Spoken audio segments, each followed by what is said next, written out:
awesome how things never change in life. Market conditions don't change. Everything stays as awesome as it's always been, right? Unless it does change.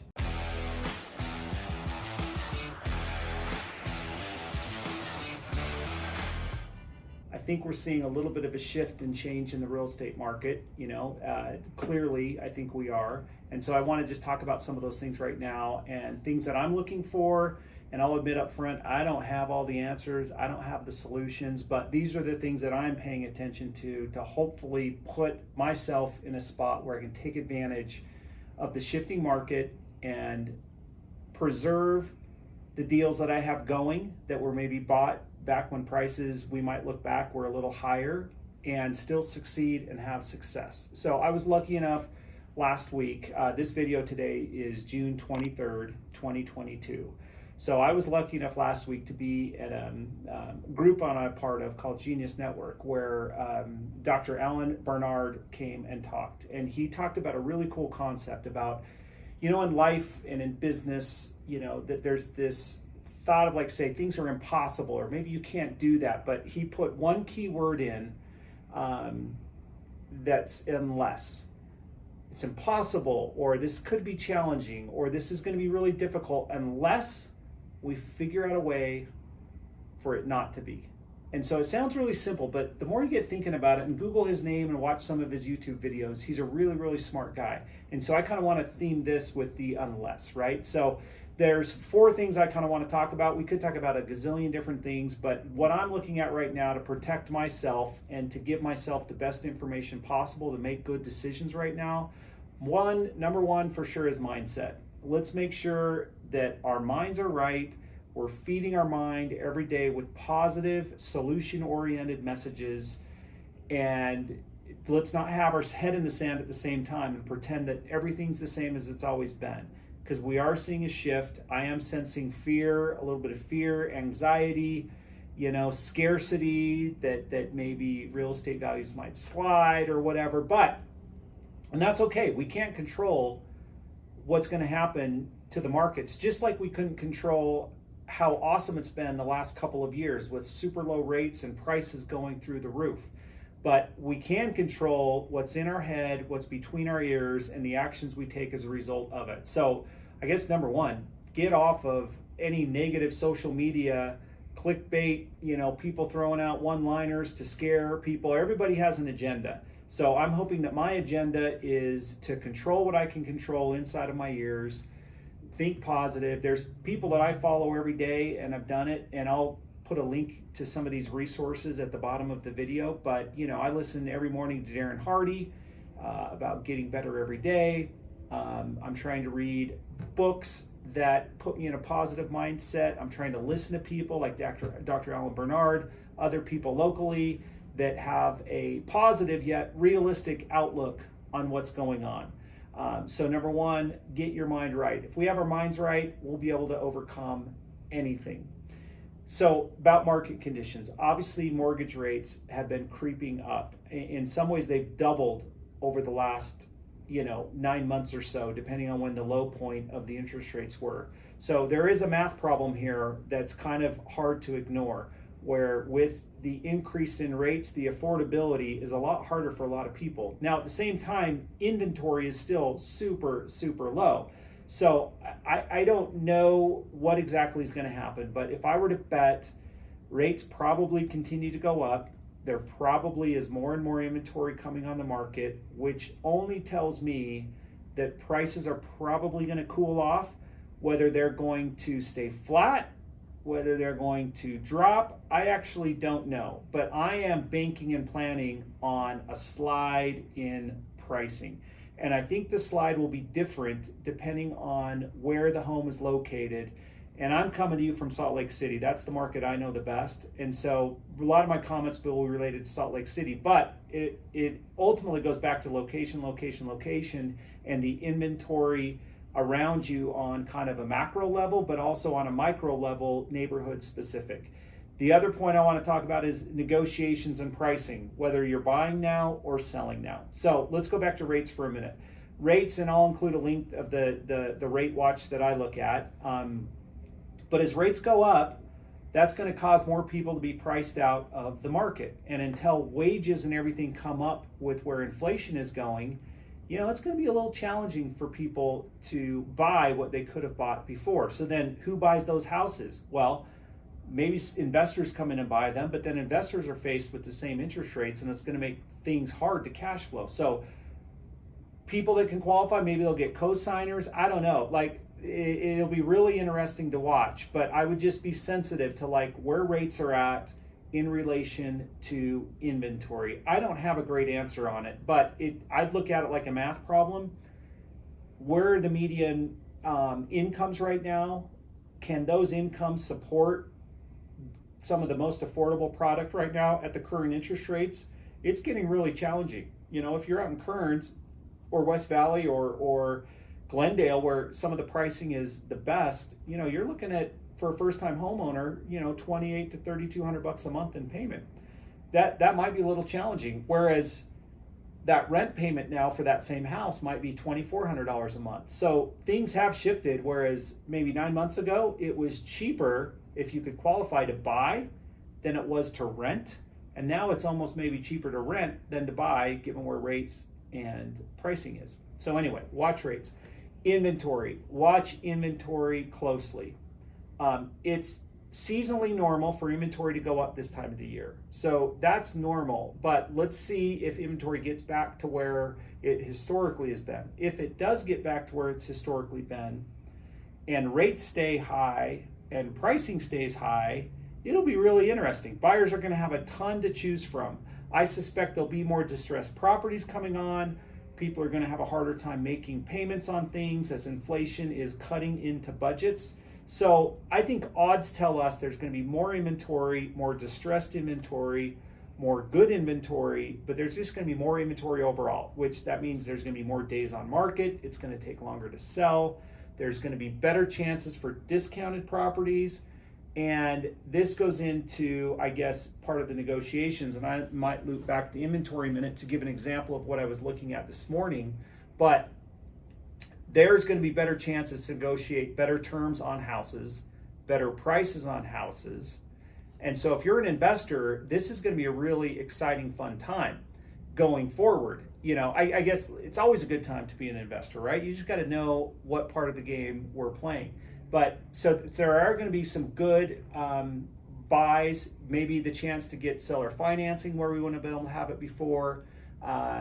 So negotiations are going to be different. Then when you're selling, it may not be a seller's market as much as it was before. You may not be able to command a multiple offer deadline by Tuesday. You might have to factor in covering closing costs, if you're a first-time homeowner, maybe covering in to help buy the rate down of the buyer that's buying your home. So I think we need to give in our flips, in our short-term deals, even that much more of a buffer for those soft costs that we haven't had to worry about before. I don't think we're going to see too much more of those above list price offers coming in unless you ridiculously price low the home. I think what we're going to see instead is asking for discounts, asking for concessions, that kind of thing. Going back to inventory really quick. If I was investing right now, and I still am, and by the way, we're still lending, we're still open for business. We may just be requiring a little bit more of a down payment, but this last week's been very active with loans. So I'm excited to still look at lending and look at providing a solution for financing, that's a non-conventional way. But inventory is interesting. I was looking today at two different properties. One was out in Lehigh that was in a newer home community, and then one was in Sugar House. When I look at my comps, I pull up, the general comp area, and this newer home in Lehigh was just purchased last year, and this person wanted to see if I would do a second mortgage on their property. When I pulled up the comps, there was like 80 comps in like a 4x4 block, and I think half of them were active comps. The others were under contract and sold. Most of those under contract and sold were from 4 or 5 months ago, but they were still showing up in my last 6 month of inventory search. So what that told me is, and I read an article on this today through a blog that I really think is credible and like following called Calculated Risk. I'll include a link to it. But I suspect a lot of new home builders are getting cancellations on their, pre-solds. They're getting cancellations on their spec homes just because, prices have gone up so much and interest rates like we talked about. So I would maybe be a little cautious of investing right away in those communities where you'd be competing with oncoming new home inventory. Now, on the flip side, I was looking at a house in Sugar House, and there was about 40 active under contract and solds in the last 180 days. But of those 40, there were still only like 2 active listings. So if I were to be investing right now, I would look at those existing established neighborhoods where you're not going to be competing with upcoming or existing new home inventory, where there won't be new homes created to be competing with you and that many more options for people to have. I like these existing Murray, Mill Creek, West Valley, all these areas where you're not competing with potentially new existing inventory, where someone's lived in that neighborhood and house for the last 50 or 100 years. Older neighborhoods, even older, near downtown, where people want to live, and you can still do a huge value add even if prices were to slide. So I do think it goes back to location, location, location. Watch inventory, watch what's going on, because it's, even though you may hear stats on Utah overall inventory is up, that may not be the same for neighborhood to neighborhood. Okay, some general tips and tricks. You have a home that you're flipping right now. I would, in the past, you've benefited from taking so long to finish it because prices have gone up. I would control what you can control, get that home completed, get it up for sale, but don't just rush to get it completed and have it look crappy. Do everything you need to do to present and put your best foot forward, because I think the other thing that we'll see is if you were kind of a little lackadaisical on doing a really good home the last couple years, your home would sell no matter what, because odds are you were one of the only available listings in the neighborhood. Now people are going to have more and more options. So if your home is the less desirable and the highest price, yours is going to sell last until you drop the price. So don't put your home on the market until you're basically totally polished off, cleaned up, looking good. You don't want to confuse buyers that are already confused with interest rates with a confusing presentation of your flip. If you think a backup plan to rent the home instead of sell it is a good one, which I wouldn't disagree with. I'm going to do that on a couple of mine right now. Make sure it's doable. Make sure you understand what you can qualify for, what it's going to rent for, all that kind of thing. Otherwise, your backup plan is to possibly go forward with it. If you've spent too much money, your best outcome might be to lose a little bit of money sooner than later than to chase a higher price when prices might be sliding a little bit. Be realistic about where you're at. Do you have all the resources you need? Do you need more money for your deal? Do you need another partner? Are you communicating with your lender? Are you communicating with your business partners? Are you communicating with your vendors and suppliers? Do whatever you can to make sure you're communicating and getting the help you need, and also helping others. Keep whatever momentum you have going, whether that goes back to mindset. If you're already doubling down on, feeding your mind with positive, realistic information that will help you take positive actions, keep doing that. If you've already got good momentum with your houses, just keep doing that. Don't stop, because nothing's worse than an unfinished house when the market kind of shifts. You're so much better off with a finished property that you can rent, sell, partner with someone else on, tweak your strategy if needed. And all of these changes, just to recap, and I'm trying to make this quick. I'm more than happy to talk to people offline. In fact, I'm going to include a calendar link if you want to schedule a time to kind of bat through ideas. I'd love to hear what you guys are thinking as well. There's probably something I'm not quite thinking of right now, and this video may be out of date tomorrow based on what happens tomorrow. But I think, these things, your mindset, watching rates, watching inventory, and learning that negotiations, both on the buy and the sell, might look a little bit different. And all of this could weigh you down, cause you panic, cause you stress, unless you take a positive action stop, breathe for a minute, smile, be helpful to others, let other people be helpful to you, make a positive impact in what you're doing day to day, then we're going to be okay. Because at the end of the day, whatever happens, no one's going to come and kill us, cut our arms off, lock us in a closet or something like that.